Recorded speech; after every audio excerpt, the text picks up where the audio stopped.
Bom pessoal, sou a doutora Maria Fernanda, sou médica psiquiatra, tô de volta com mais um vídeo para vocês e hoje eu vou falar sobre um tema que foi inclusive a pauta da entrevista que eu dei para o Estadão recentemente, que é fobia.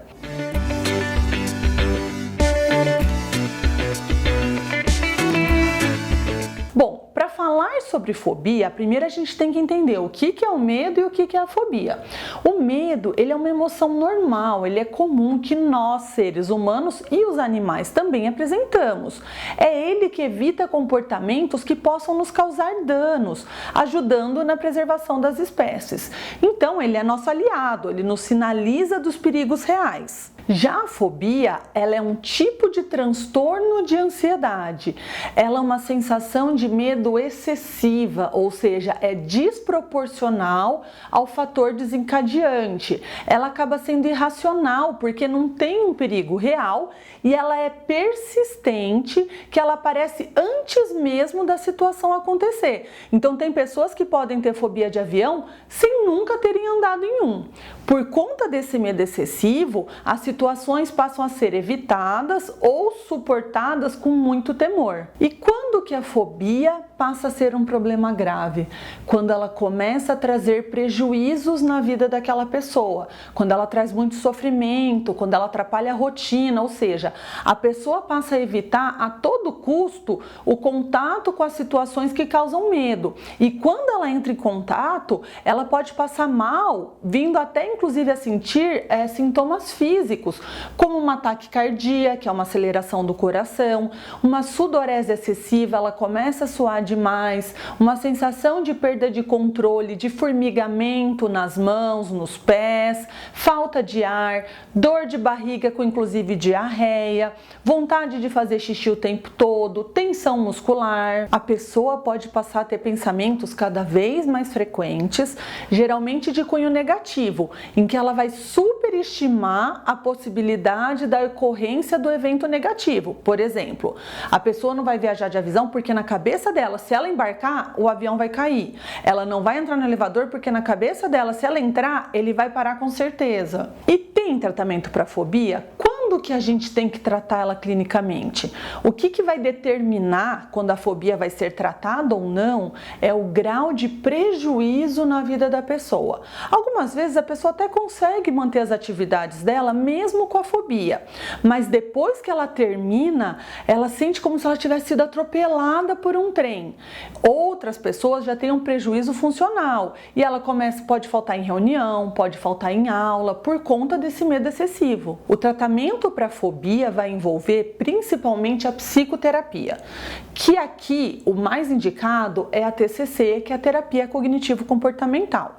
A gente faz o que a gente fala de uma dessensibilização sistemática, ou seja, nós construímos uma lista de situações que causam desconforto para a pessoa e elas vão ser organizadas de forma hierárquica. Então a gente começa com a situação menos desconfortável e tem um enfrentamento gradual das situações que provocam ansiedade, visando diminuir aos poucos esse desconforto que aquela situação ocasiona. Então, por exemplo, se uma pessoa tem fobia de dirigir, não adianta chegar para ela e falar, então pronto, você vai ficar dirigindo o dia inteiro e você vai ficar curado no final do dia. Não, eu preciso começar aos poucos. Então, primeiro, ela vai ligar o carro na garagem dela. Depois, ela vai pedir para o marido ou para uma pessoa de confiança acompanhar e ela vai dirigir até a portaria. E depois, ela vai fazer todo esse trajeto novamente, só que aí sem a presença de ninguém, só ela sozinha.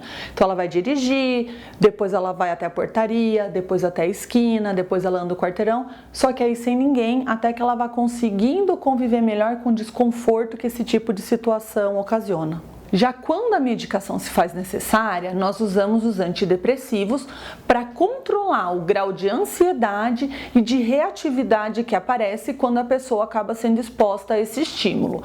Nós usamos principalmente os antidepressivos serotoninérgicos, ou seja, aqueles que interferem na produção de serotonina, que diminui esses desconfortos físicos frente a essas ameaças. E a fobia tem cura?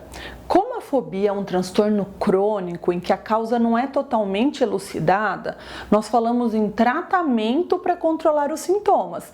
E a resposta e o sucesso terapêutico vai depender de cada caso e de cada organismo. E quais são os tipos de fobia que mais acometem as pessoas?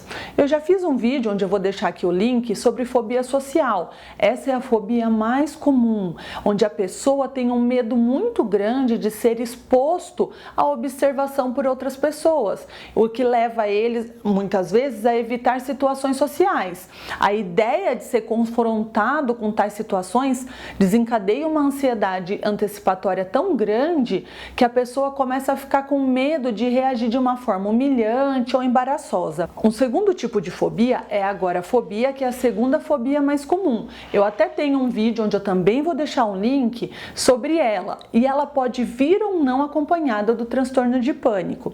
A agorafobia é um medo de estar num lugar onde não se pode sair com facilidade. Então a pessoa tem medo de sair de um lugar que ela considera seguro, como a casa dela, por exemplo.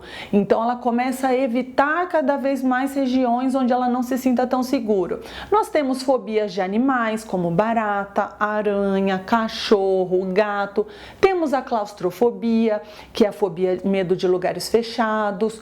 Temos fobia de altura, temos fobia de avião, que é a aerofobia, temos fobia de feridas, agulhas e sangue. E olha só que interessante, nós temos a nomofobia, que é o nome dado à sensação de medo ou agonia que uma pessoa tem quando ela se sente incomunicável, porque ela está sem o aparelho celular ou sem o computador. Isso está bem comum hoje em dia, não? Bom, pessoal, é isso. Eu espero que eu tenha ajudado vocês. Nos vemos na semana que vem com mais um tema.